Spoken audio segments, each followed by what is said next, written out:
नमस्कार विद्यार्थी मित्रांनो, आज आपण इयत्ता 10वी गणित भाग 1 स्टँडर्ड 10 मॅथमॅटिक्स पार्ट फर्स्ट या पुस्तकातील प्रकरण क्रमांक 2 वर्ग समीकरणे याला सुरुवात करणार आहोत.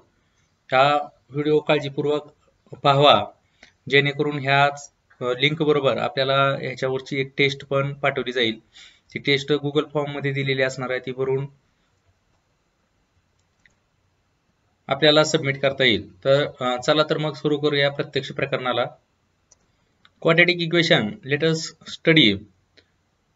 So in this chapter we are going to study about the quadratic equation, introduction, method of solving the quadratic equation, then nature of the roots of the quadratic equation,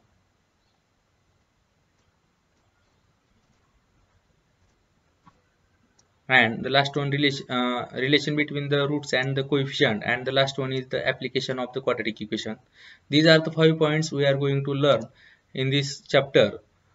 वर्ग समीकरण ह्या प्रकरणामध्ये आपण वर्ग समीकरण, त्याची ओळख, वर्ग समीकरण सोडवण्याच्या पद्धती, कोणत्या कोणत्या पद्धतीने आपल्याला वर्ग समीकरण सोडवता येतील ते अभ्यासणार आहोत आपण.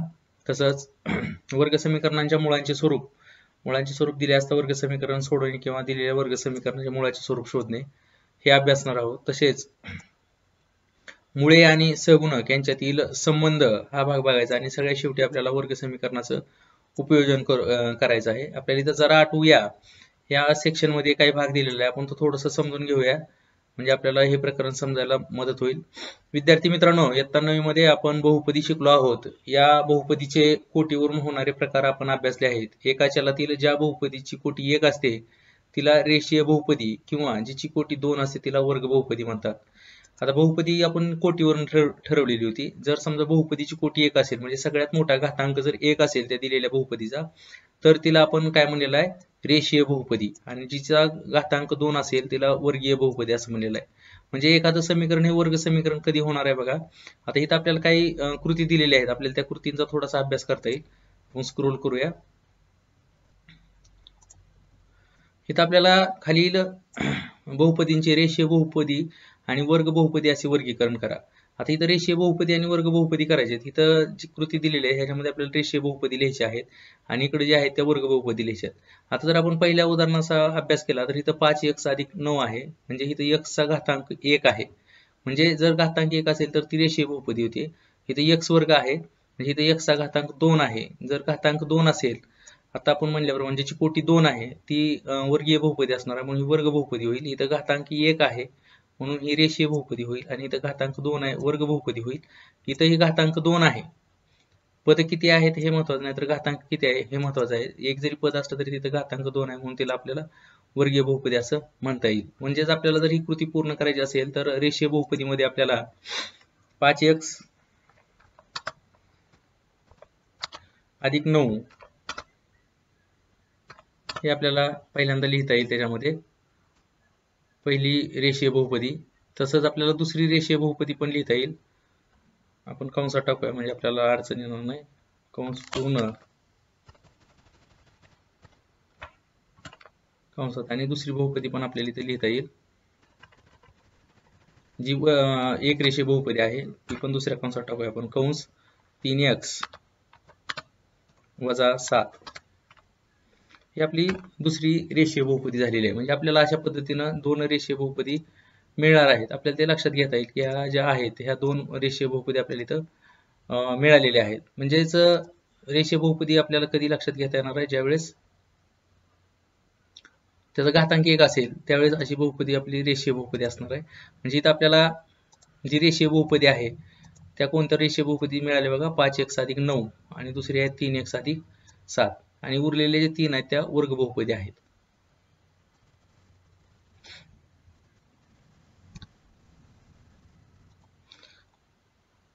आता आपण आता वर्ग बहुपदीची किंमत 0 घेऊन जे समीकरण मिळते त्याचा अभ्यास करू. आता आपण वर्ग बहुपदी असा विचार घेतला, आपल्याला शिकायचं काय बघा, वर्ग समीकरणे शिकायचंय. म्हणजे आपल्याला समीकरणे हा भाग शिकायचा आहे. आणि इथं आपण काय बघितलेले, बहुपदी बघितलेले. ज्यावेळेस समीकरणे हा भाग शिकायचा असेल त्यावेळेस आपल्याला बाजू त्याला 2 लागतील. आता इथं आपल्याला काय उदाहरण दिलेले आहेत बघा. संख्येने 200 चौरस मीटर क्षेत्रफळाचा एक आयताकृती भूखंड खरेदी केला. भूखंडाची लांबी ही त्याच्या रुंदीपेक्षा 10 मीटरने जास्त होती, तर त्या भूखंडाची लांबी व रुंदी किती? इंग्रजीतनं पण हा आपल्याला प्रश्न अभ्यासता येईल. संकेत purchased a rectangular plot having area 200 square meter. Length of the plot was 10 meter more than the breadth. Find the length and the breadth of the plot. Let the breadth of the plot be x meter. We know the area of the rectangular plot is length into breadth. We have know about the formula for the area of rectangle. So this is the formula, length into breadth. So they have been given the area is 200 square meter. The length and the breadth have a 10 meter difference. So length is x plus 10 and breadth is x. So on multiplying x into the bracket x into x, x square plus 10 into x, 10x, and taking all term in the one side, what we get? X square plus 10x minus 200. So this is our quadratic equation. Let us see how we can solve it. संकेतने 200 चौरस metre क्षेत्रफळाचा एक आयताकृती भूखंड तयार केलेला आहे, खरेदी केलेला आहे. सॉरी, भूखंडाची लांबी आणि रुंदीपेक्षा 10 मीटरने जास्त होती, तर त्याची लांबी रुंदी काढा. आपण त्याची जी रुंदी आहे ती x मीटर मानल्यामुळं त्याची लांबी जी आहे ती x अधिक 10 झालेली आपल्याला इथं दिसून येते. आयताचे क्षेत्रफळ आपल्याला माहिती आहे लांबी गुणिले रुंदी, म्हणून आयताचे क्षेत्रफळच्या खाली आयताचे क्षेत्रफळ येईल 200, लांबी आपल्याला आपण मिळवली होती x अधिक 10 आणि रुंदी x. x ना आत कंसात गुणल्यानंतर काय होईल? x into x, x square, x चा वर्ग, x इंटू 10, 10x. म्हणून समीकरण काय होईल? सगळ्यात जर पद एका बाजूला घेतली तर x वर्ग अधिक 10x वजा 200 बरोबर 0. तर अशा पद्धतीने आपल्याला हे समीकरण मिळणार आहे. आता हे समीकरण आपल्याला वास्तविक सोडवायचं आहे. आपण आता फक्त समीकरण तयार केलेलं आहे इथं, तर हे समीकरण आपल्याला लक्षात घेता येईल. आता या समीकरणावरून आपल्याला अजून बऱ्याचशा गोष्टी लक्षात घ्यायच्या आहेत. जरा आठवूया बघा, इथं काय दिलेलं आहे कृतीमध्ये? x वर्ग अधिक 5x वजा 5 हे पहिलं समीकरण आपल्याला दिलेलं दिसतंय. वर्ग समीकरण म्हणतो आपण ह्याला, कारण ह्याचा घातांक किंवा कोटी 2 आहे. त्यानंतर दुसरं समीकरण दिलेलं आहे 3x वर्ग वजा 5x, आणि तिसरं समीकरण आहे x वर्ग. या बहुपदीच्या घातांक रूपात लिहूया. आता ह्या जर आपण लिहिल्या घातांक रूपात तर आपल्याला काय लक्षात घेता येतं बघा, प्रत्येक वेळेस 3 टर्म आल्या पाहिजे.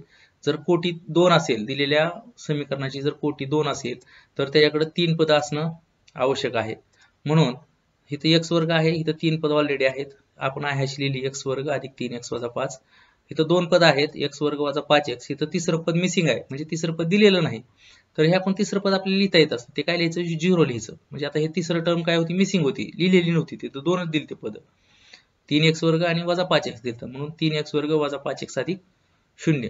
तिसऱ्या उदाहरणात काय दिलं बघा, एकच पद दिलेलं आहे, पण कोटी 2 असेल तर 3 पद असायला पाहिजे, म्हणून आपण तिन्ही पदात लिहिलं 5x वर्ग अधिक 0x अधिक 0. अशा पद्धतीने आपण लिहिलेलं आहे ती तिन्ही समीकरण. आता प्रत्येक ह्यात x वर्गचे सहगुणक लिहायचे. आता इथे x वर्गचा सहगुणक किती आला? इथं काहीच दिसत नाही सहगुणक, म्हणजे ही एक सहगुणक असतो, 1 आहे. त्यानंतर तिथं 3x वर्ग आहे, म्हणून इथला ह्या समीकरणातला सहगुणक 3 आला, आणि इथं x वर्गचा सहगुणक 5 आला. तर आपल्याला हे सहगुणक लक्षात घेता येतील. हे x वर्गचे सहगुणक लिहिले. आता आपल्याला x चे सहगुणक लिहायचे. आता इथला x चा सहगुणक किती आहे? 3. तर अनुक्रमे 3 इथं दिलेला आहे त्यांनी. आता आपल्याला पुढचा सहगुणक लिहायचा आहे. काय लिहिता येईल बघा पुढचा सहगुणक आपल्याला?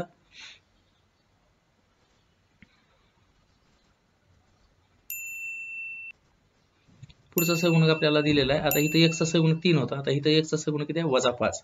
आपल्याला तिथं लिहिता येईल वजा 5. तर हा आपला x चा सहगुणक होईल. आपण त्याचा रंग बदलूया, आपल्या सगळ्यांच्या लक्षात येईल. काळ्या रंगातनच लिहूया आपण ते.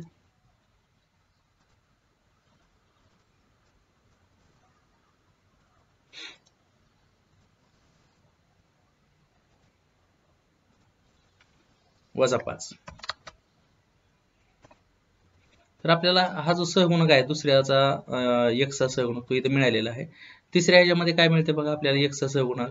आपण तिसरं समीकरण बघतो, इथे x चा सहगुणक 0 आहे, म्हणजे आपल्याला इथं उत्तर किती लिहिता येणार आहे? 0 लिहावं लागेल. 0 मिळेल उत्तर याचं, आणि आपल्याला ते लिहिता येईल इथं. तर हा जो सहगुणक आहे ह्याचा उत्तर किती आलेला आहे? 0 आले. आता जे तिसरं आहे स्थिर पद, म्हणजे जे शेवटचं पद आहे, पहिल्या ह्याच्यात किती लिहिता येईल आपल्याला बघा? वजा 5.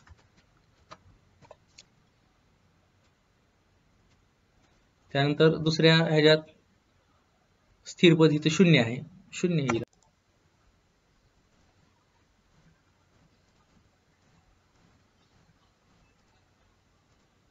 शून्य येईल, पण लिहिलेलं इथे शून्य. त्यानंतर हे जे तिसरं समीकरण आहे त्यातलं पण स्थिर पद काय दिसतं आपल्याला? शून्य दिसतंय. म्हणजे आपल्याला हे तिसरं पद पण आपल्याला शून्य लिहिता येईल. तर साधारणतः आपल्याला हे सहगुणक हे असे लिहिता आले पाहिजेत. अतिशय सोपी पद्धत आहे बघा हे सहगुणक लिहिण्याची. आपल्याला ते लिहिता याला काहीच अडचण नाही. थोडंसं आपण लक्ष दिलं तर आपल्याला लक्षात घेता येईल की क्वाड्रॅटिक इक्वेशन आहे, 3 पद असली पाहिजेत. पहिलं पद असेल ते x वर्गचे सहगुणक आहेत, दुसरे ते x चे सहगुणक आहेत आणि तिसरी जी टर्म आहे ते x आहे. इथे दुसऱ्या व तिसऱ्या बहुपदीमध्ये स्थिर पद शून्य आहे हे आपल्याला याच्यावरून लक्षात आलेलं आहे. तर ठीक आहे, तर आपल्याला इथे एक चार्ट दिलेला आहे बघा, आपण तो चार्ट पण पूर्ण करायचा प्रयत्न करूया. जे वर्ग समीकरण आहे, ज्या एका चलातील समीकरण सर्व घातांक पूर्ण संख्या असून चलाचा मोठा घातांक 2 असतो त्याला वर्ग समीकरण म्हणतो. वर्ग समीकरणाची अतिशय सोपी व्याख्या दिलेली आहे बघा. वर्ग समीकरण कशाला म्हणायचं? ज्या चलातील समीकरणाचा घातांक हा पूर्ण वर्ग संख्या असून तो चलाचा सर्वात मोठा घातांक असेल, 2 जर असेल तर ते वर्ग समीकरण. त्याचं जे जनरल फॉर्म आहे तो सुद्धा आपल्याला इथं माहित आहे बघा, क्वाड्रॅटिक इक्वेशनचा. जसं आपण 2 चलातील रेषीय समीकरणाचा बघितला तसं या क्वाड्रॅटिक इक्वेशन साठी सुद्धा जनरल फॉर्म जो आहे तो आपल्याला लक्षात घेता येईल. ax square plus bx plus c is equal to 0. ax वर्ग अधिक bx अधिक c बरोबर 0 हा त्याचा काय जनरल फॉर्म आहे, म्हणजे सामान्य समीकरण आहे. इथं a b c मध्ये a b c या वास्तव संख्या असून a ही शून्येतर संख्या, फक्त a शून्य सोडून असेल. जर समजा काय होईल, जर समजा ही संख्या जर शून्य झाली तर a ची किंमत हे क्वाड्रॅटिक इक्वेशनच राहणार नाही, कारण a बरोबर 0 म्हणलं तर ही पूर्ण संख्या 0 होईल आणि मग ही रेषीय समीकरण होऊन जाईल. म्हणून इथं कंपल्सरी काय a हे 0 नसायला पाहिजे, म्हणजे a ही शून्येतर संख्या असली पाहिजे, 0 सोडून संख्या असली पाहिजे असं इथं आपल्याला सांगितलेलं आहे. ax वर्ग अधिक bx अधिक c बरोबर 0 या स्वरूपातील समीकरणाचे सामान्य रूप असे म्हटले जाते. आता ह्या सामान्य रूप पद्धतीत आपल्याला मांडायचं इक्वेशन. आता इथं जे दिलेलं आहे दुसरं जो टेबल आहे आपल्याला टेबल पूर्ण करायचा आहे, आपण जस्ट तो टेबल बघूया आपल्याला कसं पूर्ण करता येईल. आता आपल्याला पहिला दिलेला आहे x वर्ग वजा 4 बरोबर 0. आता इथं वर्ग म्हणले तर 3 पद पाहिजेत. पहिलं पद आहे आणि शेवटचं पद आहे, म्हणजे मिसिंग टर्म कुठले? जे 2 नंबरची टर्म आहे ती मिसिंग आहे, म्हणजे दिलेली नाही. x वर्ग आणि इथं x चं पद पाहिजे ते नाही, फक्त ते मिसिंग टर्म इथे लिहिलेलं 0x. जी टर्म नसेल त्याला आपण काय करणार आहे, त्याचा कोएफिशियंट 0 घेऊन आपल्याला ती पद लिहिता येत असतं आणि मग त्यावेळेस आपल्याला x चा सहगुणक म्हणजे a ची किंमत काय मिळाली, जो x वर्गाचा सहगुणक आहे ती a ची किंमत. इथे x वर्गाचा सहगुणक इथे 1, a ची किंमत 1, x चा सहगुणक 0, b ची किंमत 0, स्थिर पद काय वजा 4 म्हणून c ची किंमत वजा 4. तर आपल्याला हे लक्षात घेता आलं पाहिजे, a म्हणजे x वर्गाचा सहगुणक, b म्हणजे x चा सहगुणक आणि c म्हणजे जे स्थिर पद आहे. आता जे आपल्याला पुढचं इक्वेशन आहे ते जनरल फॉर्म मध्ये लिहायचं, सामान्य समीकरण म्हणून लिहायचंय. कसं लिहिता येईल बघा, y स्क्वेअर. आता थोडं स्क्वेअर लिहिताना अडचण येणार आहे, थोडंसं समजून घ्या. मी असं y टू द पॉवर वरच्या बाजूला बाण नाही लिहिता येणार, ठीक आहे. y स्क्वेअर च येईल s स्क्वेअर काय लिहिता येईल, y स्क्वेअर मायनस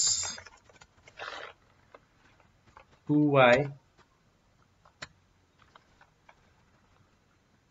प्लस 7. ठीक आहे, आपण थोडं माऊसनं लिहिण्याचा प्रयत्न करूया. थोडंसं क्लॅरिटी येणार नाही, पण आपल्याला समजणं हा भाग महत्त्वाचा असल्यामुळं आपण हा जो भाग आहे तो माऊसनं लिहिण्याचा प्रयत्न करूया. आपल्याला जे दिलेलं आहे जे समीकरण आहे ते आपल्याला चेंज करून लिहिता येईल बघा. y स्क्वेअर जे सामान्य रूप लिहायचं ते कसं लिहितोय बघा आपण. इथं y स्क्वेअर आलं डाव्या बाजूला, वजा उजव्या बाजूला 2y होतं ते डाव्या बाजूला आल्यावर वजा 2y झालं आणि वजा 7 आहे ते डाव्या बाजूला आल्यावर अधिक 7 झालं.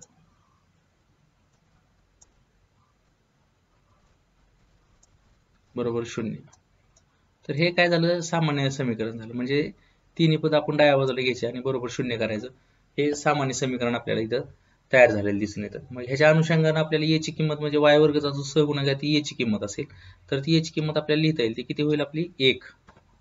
आपण हे लिहिता येईल आपल्याला a ची किंमत किती झाली a. त्यानंतर b ची किंमत काय होईल बघा, y चा सहगुणक म्हणजे वजा 2, वजा 2 झाली. आणि c म्हणजे कॉन्स्टंट पद, हे किती आहे c आहे, कॉन्स्टंट पद दिलेलं आहे ते 7 आपल्याला इथे लिहिता येईल. म्हणजे आपल्याला ABC च्या किमती याच्यावरनं काढता आलेल्या आहेत. तसंच आता हे जे तिसरं इक्वेशन दिलेलं आहे ते सुद्धा इक्वेशन आपल्याला सामान्य रूपात लिहिता येईल. तिसरी इक्वेशन सामान्य रूपात लिहिताना पहिल्यांदा एक्स वर्गचं पद पाहिजे आपल्याला. आपण एक्स वर्गचं पद लिहूया. एक्स वर्ग माऊसनं लिहावं लागल्यामुळे थोडंसं जाड वगैरे येते, थोडंसं आपण समजून घेऊ शकता. एक्स वर्ग अधिक 2x ऑलरेडी दिलेला आहे आपल्याला, आणि जे तिसरी पद दिलेलं आहे ते मिसिंग टर्म आहे, इज इक्वल टू 0 असं दिलेलं होतं, सॉरी. तर आपल्याला ते तिसरं टर्म लिहावी लागेल.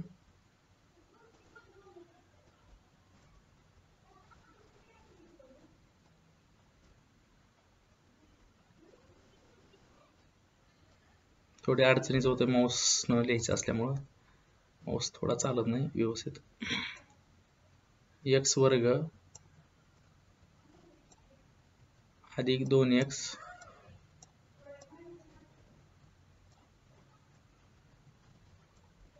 अधिक 0. हे जे तिसरं पद आपल्याला दिलेलं नव्हतं, मिसिंग टर्म होते, त्याच्या जागी आपल्याला काय लिहिता येईल, बरोबर 0. आणि मग आपल्याला याच्यावरनं ए ची किंमत लिहिता येईल. ए ची किंमत म्हणजे एक्स वर्गाचा सहगुणक, ती किती दिलेली आहे 1. आपल्याला एक्स वर्ग सहगुणक 1 लिहिता येईल आणि इथं आपलं उत्तर 1 येईल. तर बी ची किंमत म्हणजे एक्स चा सहगुणक, ती किती दिलेली आपल्याला 2. आणि सी ची किंमत किती लिहिता येईल आपल्याला 0. तर अशा पद्धतीने आपल्याला ही सारणी तयार करता आलेली आहे. आपण ही सारणी तयार केलेली आहे. तर हे अशा पद्धतीने आपल्याला जो पुढचा सेक्शन आहे, जो पुढचा अभ्यास आहे, अभ्यास 2.1, त्याच्यामध्ये काय करायचं आहे, खालील कोणती समीकरणे वर्ग समीकरणे आहेत ती ठरवा. ज्याचं घातांक 2 आहे, चलाचा घातांक, ते वर्ग समीकरण आहे हे आपल्याला माहित झालेलं आहे. त्या अनुषंगाने आपल्याला इथं चलाचा घातांक 2 आहे, y वर्ग अधिक 5 बरोबर 0, यामध्ये y चल असून त्याचा सर्वात मोठा घातांक 2 आहे, म्हणून हे वर्ग समीकरण आहे. हे सोपं आहे. त्यानंतर तिसरं m घन वजा 5m वर्ग अधिक 4 बरोबर 0, यामध्ये एकच चल असले तरी सर्वात मोठा घातांक 2 नाही. आता इथं सर्वात मोठा घातांक किती दिसतोय बघा, आपल्याला 3 दिसतोय सर्वात मोठा घातांक, म्हणून हे वर्ग समीकरण नाही. आता इथं 2 कंस दिलेले आहेत, हे 2 कंस सोडवल्यानंतर आपल्याला काय मिळतं बघा, l square plus minus 5l plus 2l minus 10, it means l square minus 3l, l square minus 3l minus 10 is equal to 0. l वर्ग वजा 3l वजा 10 बरोबर 0. यामध्ये l हे एकच चल असून चलाचा सर्वात मोठा घातांक 2 आहे, म्हणून दिलेलं समीकरण वर्ग समीकरण आहे. तर विद्यार्थी मित्रांनो, अशा पद्धतीनं आपल्याला 2.1 संदर्भात अभ्यास करता येईल. काही उदाहरणं आपल्याला कृती दिलेली आहेत. सराव संच 2.1 आहे. आपण तो सराव संच 2.1 सोडवण्याचा प्रयत्न करा. त्यात काही शंका अडचणी असेल तर व्हॉट्सअप किंवा कमेंट बॉक्समध्ये कमेंट करा. आपल्या शंकांचं समाधान करून देण्याचा नक्कीच प्रयत्न करून दिला जाईल. आपण हा व्हिडिओ पाहिला त्याबद्दल धन्यवाद. आपण आतापर्यंत सबस्क्राईब केलेलं नसेल चॅनलला तर चॅनलला सबस्क्राईब करा. थँक्यू.